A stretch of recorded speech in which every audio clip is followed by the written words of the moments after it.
태아는 엄마의 뱃속에서 10달 동안 편안하고 안정한 상태에서 지내다가 태어나게 됩니다. 태어나는 순간에 아주 낯설고 공포스러운 환경으로 던져지게 됩니다. 그때 느끼는 두려움, 그때 느끼는 공포, 그런 것 때문에 아이는 울음을 터뜨리게 됩니다. 이 신생아들은 자기가 가지고 있는 유일한 표현 수단이 울음이죠. 그래서 배가 고파도 울고, 또 기저귀가 젖어도 울고, 울음으로 자기의 의사를 표현을 합니다. 근데 그 울음에 대한 아기들의 울음에 대한 부모의 반응에 따라서 아기의 두뇌 발달이 이루어지고, 그리고 성격 형성도 영향을 받지 않겠는가, 이런 생각을 할 수가 있습니다. 울음으로 자신의 의사를 표현을 했지만, 그러나 전혀 부모가 거기 의사 표현에 대해서 반응을 하지 아니하고 그게 받아들여지지 아니하면 아이들은 어떤 마음이 들까요? 생각해 보니까 얼마나 무력감, 실망감, 이런 것이 그 속에 자리 잡게 될까, 그런 생각을 갖게 됩니다. 그런데 울음으로써 자기의 의사를 표현을 했는데 그것이 적극적으로 또 받아들여져서 적절하게 해결이 된다면, 그러면 아이는 그 울음을 곧 그치게 되는 겁니다. 원하는 것이 채워졌으니까 만족하다라고 하는 그런 표시죠. 두려움과 공포, 이런 것들은 우리의 인생을 고통스럽게 만듭니다. 이거 이제 해결돼야 되는 것입니다. 이런 감정들을 적절하게 해결해 나가는 게 참 중요합니다. 그런데 누구나 이 두려움들, 공포의 감정들, 이거 가지고 있습니다. 저도 이런 감정을 계속해서 긴 세월 동안 그런 감정을 느껴봤습니다. 하나님께 온전히 맡기지 아니하면 이런 감정에 의해서 굉장히 위축이 되고 또 아주 마음이 가라앉게 됩니다. 교회를 개척하면서 그런 감정들을 오랫동안 느꼈습니다. 예수님께서 12제자를 부르셨어요. 그리고 그들에게 더러운 귀신을 쫓아내고 또 모든 병을 고치시는 그런 권능을 주셨습니다. 약한 것을 고치시는 권능을 주시고, 그리고 제자들에게 복음을 전파하도록 세상으로 보내셨습니다. 그때 예수님께서 하시는 말씀이 내가 양을 이리 가운데로 보낸 것 같다. 예수님의 마음이. 제자들을 세상 속으로 보내시면서 예수님 그런 마음을 가지셨습니다. 그들이 장사제 복음 전한다고 세상 속으로 들어가서 그들이 겪게 될 고통스러운 환경, 그들이 겪게 될 여러 가지 반대, 또 모욕, 이런 것들, 고통들을 생각할 때 예수님 마음이 참 힘드신 겁니다. 예수님을 반대했던 서기관과 바리새인들, 그리고 이스라엘의 권세자들은 동일하게 이 복음에 대한 열정을 가지고 복음을 전하는 제자들도 반대를 할 것이고, 그래서 실제로 많은 복음을 들고 세상 속으로 들어갔던 사람들이 매를 맞기도 하고 순교의 피를 흘리기도 하고 감옥에 갇히는 그런 일들이 일어났죠. 현대에도 여전히 예수 믿는다라고 하는 이런 사실 때문에 죽음에 처해지는 사람들 많습니다. 오늘날도 많습니다. 예수 믿는다라고 하는 이 사실 때문에 많은 사람들이 예수 믿는다고 해서 감옥에 갇히기도 합니다. 오늘 우리는 그런 위험은 없죠.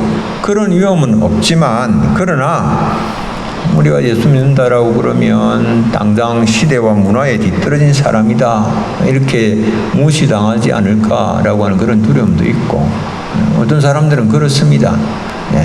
또 교회 간다고 그러면 이 코로나 시대에 무슨 교회를 가느냐라고 그렇게 이제 핍박을 하는 그런 경우도 있고 조롱하는 그런 경우도 있습니다. 이런 것이 사람들로 하여금 위축되게 만듭니다. 움츠러들게 만들고, 그래서 하나님께서 우리에게 맡겨주신 사명이지만 그 사명을 회피하고, 그리고 또 옳은 일이지만, 내가 해야 하는 일이지만 그냥 그 일 앞에서 그걸 감당하기보다 눈 감아버리는, 자꾸 피하려고 하는 그런 일들이 생겨나는 것이죠. 일본은 세계적으로 취한이 많기로 악명이 높습니다. 일본이 아주 신사적일 것 같은데, 일본은, 그래서 영국과 캐나다 정부는 일본 여행 시에 취한을 조심하라, 그렇게 경고를 할 정도입니다. 한 일본 여인이 전철을 탔습니다. 전철을 타는 자주 이제 전철 안에서 취한의 습격을 이제 받았는데요. 그날은 참다 이제 더 이상 견딜 수가 없어서 그 손을 뿌리치면서 주위에 도움을 요청을 했습니다. 당연히 내가 용기를 내어서 이 취한의 이런 것을, 이게 행동을 저지를 하고 도움을 요청을 하면 사람들이 나를 도와주지 않겠나라고 하는 생각을 가졌는데, 그 오산이었습니다. 주변에 여러 사람들이 있었지만 아무도 도와주려고 하지 않았습니다. 불의한 일을 당하면서 도움을 요청하는 이 여인에게 손을 내미는 것이 마땅한 일 아닙니까? 이 사람들이 도와줘야 하는 것이 마땅함에도 불구하고 주변에 있는 수많은 사람들이 왜 그 여인의 공경에 대하여서 외면을 하였을까? 왜 도와주지 아니하였을까? 왜 그럴까요? 두려움 때문이죠. 자신이 귀찮은 일에 연루되지 않을까라고 하는 그런 두려움, 또 그로 인하여서 자신의 행여 해코지 당하지는 않을까, 손해보지는 아니할까라고 하는 그런 두려움들입니다. 이 두려움의 문제를 어떻게 해결해야 할 것인가? 어떻게 이 두려움의 문제를 해결해야 할까요? 여러분들, 정말 우리가 두려워해야 할 것과 두려워하지 말아야 할 것을 잘 분별을 해야만 하는 겁니다. 현대인들은 두려워해야 할 것은 두려워하지 않고 두려워하지 말아야 할 것을 두려워하는 경우가 많습니다. 그래서 진실을 말해야 하는 순간에는 두려워서 진실을 말하지를 못해요. 진실을 말해야 하는 순간에는 두려워 진실을 말하지 못하고, 그런데 죄 짓는 일은 두려워하지 아니하고 너무나도 대범하게 현대인들은 너무 대범하게 막 죄짓는 그런 일들을 하죠. 주님은 우리에게 이렇게 말씀하십니다. 우리가 비록 위험이 많은 세상 속으로 보내진다고 할지라도 그곳에서 두려워하지 말고 뱀같이 지혜롭고 비둘기같이 순결해야 할 것을 말씀을 하시는데요. 첫째로 우리가 이제 봐야 할 것은 우리가 우리의 마음에서 버려야 할 두려움, 어떤 것이 있는가라고 하는 겁니다. 예수님은 제자들에게 꽃길을 걷게 하신 것이 아니었습니다. 예수님 말씀을 하십니다. 내가 세상에 화평을 주기 위해서 온 것이 아니고 금을 주기 위해서 왔다. 이 복음을 전할 때에, 복음을 들고 나갈 때에 세상에서 갈등이 일어나는 것은 당연한 것이다라고 하는 겁니다. 갈등, 그거 두려워할 상황이 아니다라고 하는 겁니다. 마태복음 10장 34절, 내가 세상에 화평을 주러 온 줄로 생각하지 말라. 화평이 아니요 금을 주러 왔노라. 이게 금을 주시는 가운데 여러 막 갈등이 일어나는 거예요. 다툼이 일어나는 그런 것입니다. 두려워하지 말아야 할 것을 우리가 두려워하면 안 됩니다. 사람을 두려워하지 말아야 됩니다. 사람을 두려워하면 올무에 걸리게 됩니다. 우리를 핍박하는 사람, 우리를 공격하는 사람, 그 사람을 두려워하면 올무에 걸립니다. 잠언 29장 25절, 사람을 두려워하면 올무에 걸리게 되거니와 여호와를 의지하는 자는 안전하리라. 사람을 두려워하면 권력과 부를 가지고 있는 사람에게 잘 보이기 위해서 진실을 말할 수가 없습니다. 입을 다물어야 되고 복음을 전하지도 못하게 됩니다. 사람을 두려워하는데 어떻게 복음을 전하겠습니까? 내가 이렇게 말을 하면 어떤 반응을 보일까 두려워서 못하는 것이죠. 그러면 그런 두려움들을 어떻게 제거를 할 수가 있을 것인가? 여러분들 마음속에 끊임없이 두려움이 일어나요. 내 마음속에도 일어나고 여러분들 마음속에도 일어나고 세상 살아가면서 계속해서 그런 두려움들이 일어나는데 어떻게 이 필요 없는 그런 두려움들, 쓸모없는 두려움들을 줄여나갈 것인가? 오늘 우리가 읽은 이 본문의 말씀에는 예수님께서 3번씩이나 두려워하지 말라, 두려워하지 말라, 두려워하지 말라 이렇게 말씀을 하십니다. 이것은 주님께서 우리를 이런 두려운 상황의 가운데서도 완전히 보호해 주시고 인도해 주시겠다라고 하는 그런 보장이고 약속이기도 하지만은 그러나 두려워하지 말라고 예수님께서 계속해서 말씀하실 정도로 계속해서 두려운 상황이 우리 삶 속에서 생겨난다라고 하는 겁니다. 필연적입니다. 핍박이 일어나는 것은 필연적이고 고난당하는 것은 필연적이고 그래서 예수님이 이 세상에 계실 때 어땠는가? 예수님도 계속해서 그런 어려운 상황들을 만났습니다. 고난의 상황들을 만났습니다. 홀대를 당하셨습니다. 예수님께서 당하신 그런 예수님이 당하신 어려움들, 고난들을 보면서 우리가 왜 나는 그런 고난을 당하는가 그렇게 불평하면 안 된다라고 하는 겁니다. 예수님께서 당하신 그런 받으신 대접을 내가 받는데 왜 나에게 이런 대접이 주어지는가? 예수님이 받으셨는데 나는 못 받겠다. 그럴 수가 없다라고 하는 겁니다. 그래서 오늘 말씀은 성생이 제자보다 높지 못하다 그렇게 말씀합니다. 종이 상전보다 높지 못하다. 주께서 홀대를 당하시고 주께서 어려움을 당하셨을진데 우리도 고난 당하는 것 당연한 것이다. 이상한 일이 일어난 것처럼 생각을 하지 마라. 그런 거 두려워하지 마라. 이렇게 말씀을 하십니다. 여러분들 세상 살면서 두려운 일을 만나는 것은 당연합니다. 두렵다고 해서 아무 일도 하지 않는다면 이건 마귀가 정말로 소원하는 바입니다. 바라는 바입니다. 잘 됐다. 마귀는 이걸 지금 아주 즐겨 우리 신자들을 주의 일을 하지 못하도록 아무 일도 하지 못하도록 즐겨 사용하는 무기 중에 하나가 두려움입니다. 두려움을 불어넣는 겁니다. 그래서 두려움에 떨게 해서 아무것도 하지 못하도록 꼼짝 못하도록 해서 자신의 목적을 달성하는 겁니다. 여러분 두려워하면 지는 겁니다. 네, 그런 책 제목이 있습니다. 두려워하면 지는 거다. 네. 노엘 행콕입니다. 어느 날 직장에서 해고를 당했습니다. 그때 나이가 30을 앞두고 있는 그런 나이였습니다.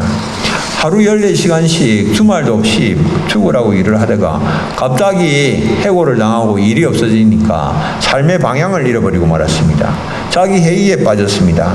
자신감 넘치던 그런 모습 어디론가 다 사라져버리고 말았습니다. 온갖 걱정과 불안으로 두려움에 사로잡혔고 아무것도 할 수가 없게 됐습니다. 정말 뭔가 좀 변화가 지금 일어나야 되고 전기를 맞아야 되는 그런 상황이 되었습니다. 그런데 그 시점에 우연히 커피숍 한쪽 구석에서 발견한 한 줄의 명언, 그게 이제 인생을 완전히 바꾸어 놓습니다. 어떤 글귀가 쓰여 있었는가 하면 당신을 두렵게 하는 것을 날마다 한 가지씩 하라. 두렵게 하는 일을 날마다 한 가지씩 하라. 엘리너 루즈벨트 대통령의 부인이었어요. 영부인이었는데 그런 글을 써놨어요. 당신을 두렵게 하는 것을 날마다 한 가지씩 하라. 그래서 그것을 마음에 새기고 두려움 목록을 만들었습니다. 두려움 목록을 싹 만들어서 그 목록에 따라서 고소공포증을 극복하기 위해서 스카이다이빙도 하고 공중근해 타기도 도전하고 또 그 두려움을 극복하기 위하여서 상어와 수영하기, 또 남들 앞에서 노래 부르기, 전투기 조종사 체험, 수면제 끊기, 옛 애인을 만나서 인티구하기, 이런 건 자신이 평소에 두려워서 할 수 없었던 것들의 목록을 만들어서 그걸 하나하나 실행을 했습니다. 두려움을 극복하기 위해서 행한 그런 많은 노력들이 성공을 거두었습니다. 여러분들, 두려움은 상대적입니다. 다른 사람에게는 전혀 두려움이 되지 않는 것이 나에게는 두려움이 되는 그런 것들이 있습니다. 예. 재정의 문제, 어떤 사람들에게는 전혀 100만 원 그런 거 전혀 문제가 되지 않을 수 있어요. 돈 많은 사람들에게 재정이 전혀 문제가 되지 않을 수 있습니다. 그러나 100만 원, 10만 원, 5만 원 이런 것이 정말 또 경제적으로 힘든 사람에게는 그런 것 때문에 할 두려워하고 염려하는 그런 것이 될 수가 있습니다. 어떤 사람에게는 문제가 되지 아니하는 건강도 나에게는 조금만 이상이 일어나도 굉장히 나를 두렵게 하는 그런 문제가 될 수도 있습니다. 관계 문제도 역시 그렇습니다. 예. 이 자신을 두렵고 고통스럽게 만드는 것들, 그런 것들이 무엇이든 중요한 것은 내가 어떤 두려운 현실에 처한다고 할지라도 하나님께서 세상 끝날까지 나와 함께 하실 것이고 나를 지켜주실 것이고 보호해 주실 것이다 라고 하는 것, 이것을 믿고 분명히 하나님께서 그렇게 하실 것이기 때문에 성도의 길을 믿고 걸어가는 거예요. 분명히 현재 지금 나에게 여러 가지 문제가 되고 있지만은, 그러나 마지막까지 주님께서 나를 지켜주시고 보호해 줄 것을 내가 믿기 때문에 그냥 주의 길을 가는 겁니다. 여러분들 다윗 보시지 않습니까? 다윗에게는 사망의 올무가 늘 그에게 막 놓이고 사망의 물결이 막 그냥 엄습해오고 불의의 창수가 이루고 사울이 계속해서 다윗을 죽이려고 그럽니다. 얼마나 두려웠으면 마침내 해외로 도피하는 일까지 하는 거예요. 예. 여러분도 아시겠죠? 얼마나 두려웠으면 블레셋으로 적국에까지 도피를 했을까 생각할 수 있죠. 예. 그러나 이제 다윗은 그런 두려운 일들이 많이 생겼지만은 정말 그날에서 도무지 이제 더 이상 살 수가 없어서 해외로까지 나가기도 하였지만은, 그러나 끝까지 그는 두려움 때문에 중단하지 아니하고 약속을 붙잡고 약속을 향하여서, 약속의 성취를 향하여서 나아가는 겁니다. 끝까지 나아가는 겁니다. 두려움 때문에 포기를 하지를 않습니다.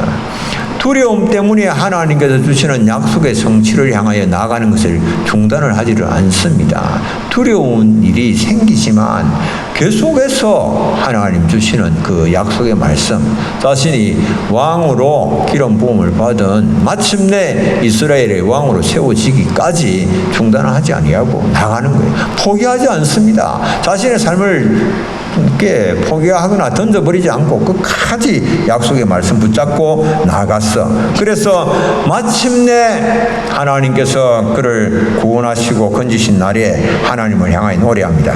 사무엘하 22장 2절로 3절. 여호와는 나의 반석이시요 나의 요새시요 나를 위하여 나를 건지시는 자시요 내가 피할 나의 반석의 하나님이시요 나의 방패시요 나의 구원의 뿌리시요 나의 높은 망대시요 그에게 피할 나의 피난처시요 나의 구원자시라.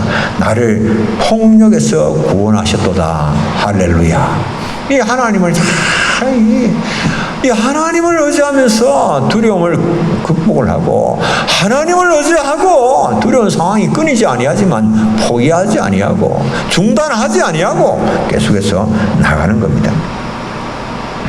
여러분들, 현재 우리가 많은 어려움을 당할지라도 또 두려워하지 않을 것은 장래에 이 모든 일들이 다 드러납니다.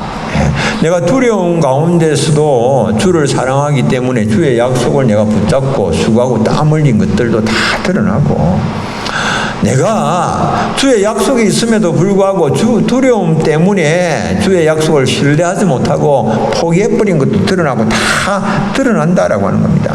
하나님은 지금 우리가 어떻게 행하는가라고 하는 걸 다 보시고 계시고 다 아시는 겁니다. 그래서 우리의 억울한 그 사정들도 다 하나님 드러내시고 신원하시고 또 주를 위하여서 참 힘들고 어려운 길을 행한 그런 것들도 주님 다 드러내시고 상 주시는 분이심을 말씀을 하십니다. 오늘 우리 마태복음 10장 26절 그런저 그들을 두려워하지 말라.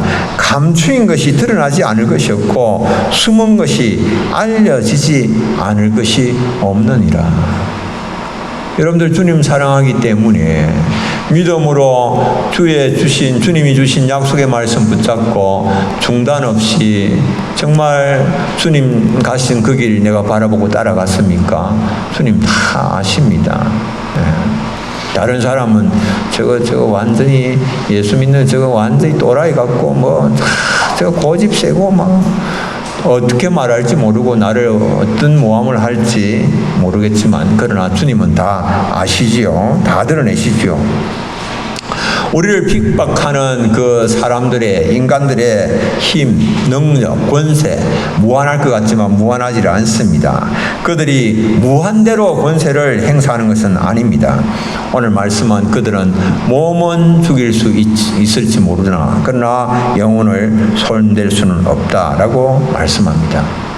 박해자들이 성도들의 생명을 취할 수 있을지는 모르지만은 그러나 영생을 빼앗을 수는 없는 일입니다.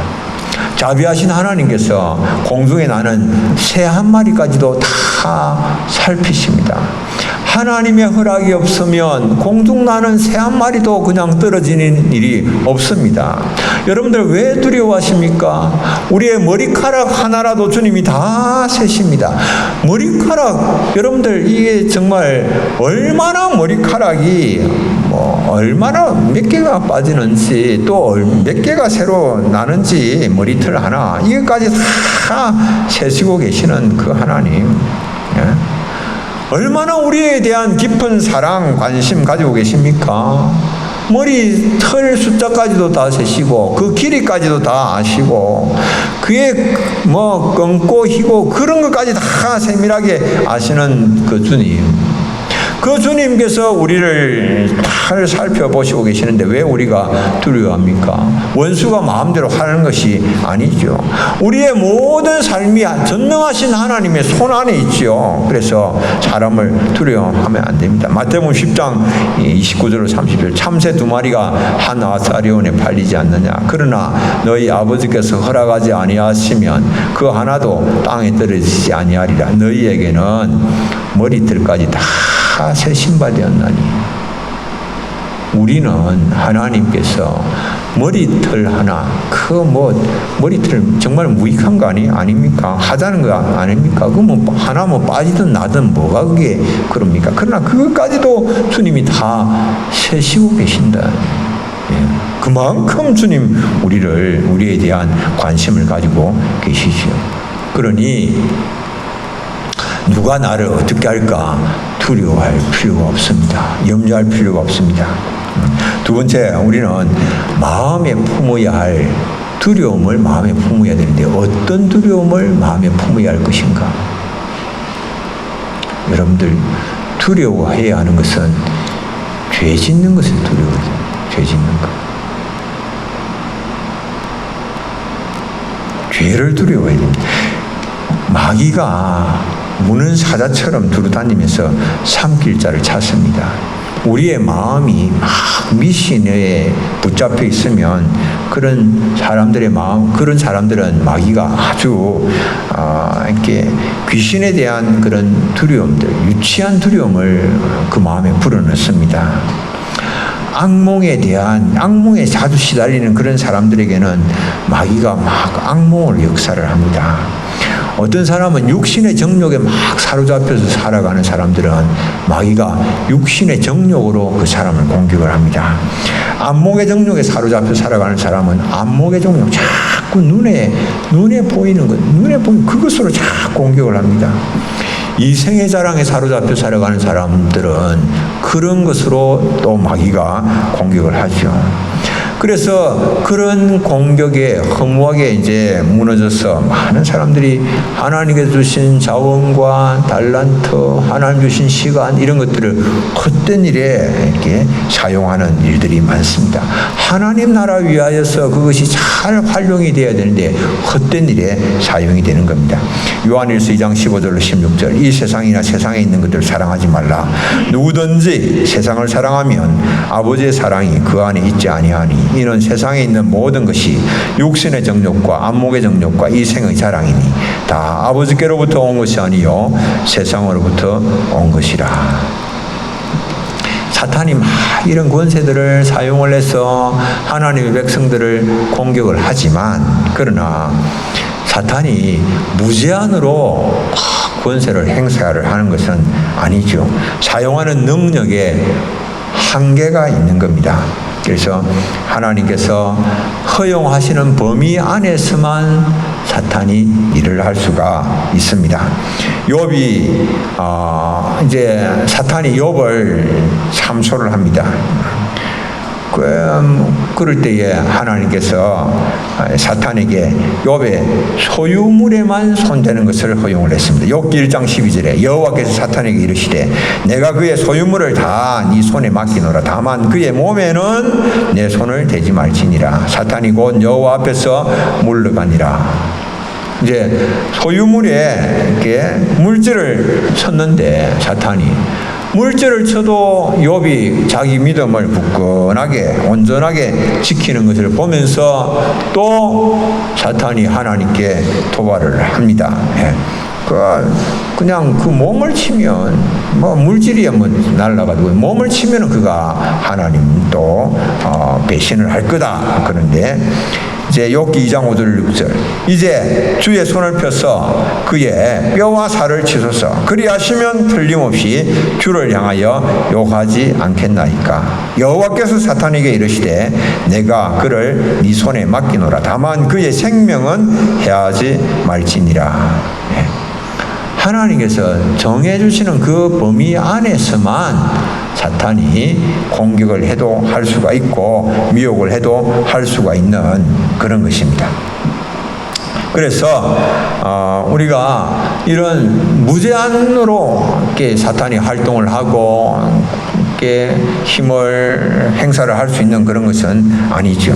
그러니 우리가 마음에 품어야 할 두려움의 대상은 사탄이 아니에요. 마귀가 아닙니다. 마귀는 어떻게 해야 됩니까? 성경은 우리가 마귀를 두려워하고 피하라고 말씀을 하지 않습니다. 마귀를 두려워하지 말고 대적하라고 말씀하는 거예요. 마귀가 공격하는데 마귀를 대적하라. 하나님께 복종하고 마귀를 대적하라. 그리하면 너희를 피하리라. 마귀를 대적하면 마귀가 피하게 되는 겁니다. 정말 우리가 두려워해야 될 것은 뭐냐? 그것은 죄에 대한 두려움입니다. 죄에 대한 두려움. 왜? 죄로 인하여서 영혼이 파멸되는 겁니다. 죄에 대한 두려움이 있어야 됩니다. 사탄이 사람을 통해서 역사할 때는 단지 몸을 죽일 뿐입니다. 그러나 죄는 영혼까지 파멸시키는 거예요. 죄는 주님께서 우리의 마음에 심어주시고자 하시는 그것은 죄에 대한 두려움입니다. 그래서 죄의 삭은 사망이다. 죄악은 우리의 모든 선한 그런 자들을 완전히 마비를 시켜버립니다. 선한 것들. 모든 에너지를 다 방전을 시켜버립니다. 그래서 우리를 무기력하게 만들고 우리의 모든 기관들 눈멀게 만들고 둔하게 만들고 무디게 만들고 망가뜨려버리고 양심도 다 무뎌지게 만들고 전혀 책임감도 느끼지 못하게 하고 신중함의 모든 감각도 다 죽어져서 하나님께서 얼마든지 막 진노하시더라도 그런 진노에조차도 무관심하게 만드는 겁니다. 그래서 이 죄가 가장 무서운 거예요. 그래서 우리가 죄 짓는 거 이걸 가장 무서워해야 돼요. 이걸 두려워해야 되는 것입니다. 죄를 짓고 하나님의 진노의 손에 빠지게 되면 아무도 그 하나님의 진노의 손에서 우리를 건질 수 있는 사람이 아무도 없습니다. 여러분들 이것보다 더 무섭고 더 두려운 상황이 어디에 있겠습니까? 조나단 에드워드가 하나님의 진노의 손이라는 설교를 할 때 모든 성도들이 얼마나 하나님이 무시무시한지 벌벌벌벌 막 떨었습니다. 그냥 완전히 그 냉기가 돌 정도로 다 두려워서 떨고 했는데 하나님의 진노가 정말 무서운 거예요. 아무도 이 진노에서 하나님 진노하시면 그 무엇도 그 누구도 그 진노의 손에서 건질 자가 없기 때문에 그렇습니다. 사랑하는 우리 교우님들, 우리는 기억하셔야 됩니다. 그 누구도 우리로 하여금 죄를 짓게는 할 수가 없습니다.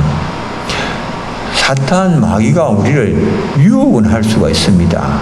미혹은 할 수가 있습니다. 두렵게 할 수는 있습니다. 그러나 죄를 짓게는 할 수는 없습니다. 죄를 짓는 것은 누가 죄를 짓는 겁니까? 내 자신이 죄를 짓는 겁니다. 내가 죄를 짓는 겁니다. 내가. 마귀가 우리를 대신해서 죄를 짓는 게 아니에요. 내가 죄를 짓는 겁니다. 마귀가 하는 죄의 유혹에 내가 동의하여서 스스로 내가 욕을 하고 스스로 내가 악을 하고 스스로 내가 미워하고 누가 합니까? 내가 하는 거죠. 내가 죄를 짓는 겁니다. 마귀가 하는 일은 유혹하는 일입니다. 그런데 죄는 우리가 짓는 겁니다. 마귀의 유혹에 동의하여서 행동하는 겁니다. 세상에는 두려워도 사명을 감당하는 사람이 있습니다. 두려운 일이 생기지만은 끝까지 내게 맡겨주신 사명, 주님 다시 오시는 날까지 내가 기도하면서 감당하면서 가겠다라고 하는 사람이 있습니다. 마귀는 자꾸 우리에게 두려운 환경을 줍니다. 미혹도 하고 어려움도 주고 고통도 주고. 그런데 그런 두려운 그런 거 앞에서 두렵다고 스스로 포기하는 사람이 있습니다. 누가 포기합니까? 자기 자신이 포기하는 거예요. 자기가 내가 두려워서 더 이상 신앙생활 못하겠다. 자기가 스스로 포기하는 겁니다. 누가 결정하는 겁니까? 자기가 결정하는 거예요. 나 더 이상 못하겠다. 여러분들, 우리가 두려운 일이 생긴다 할지라도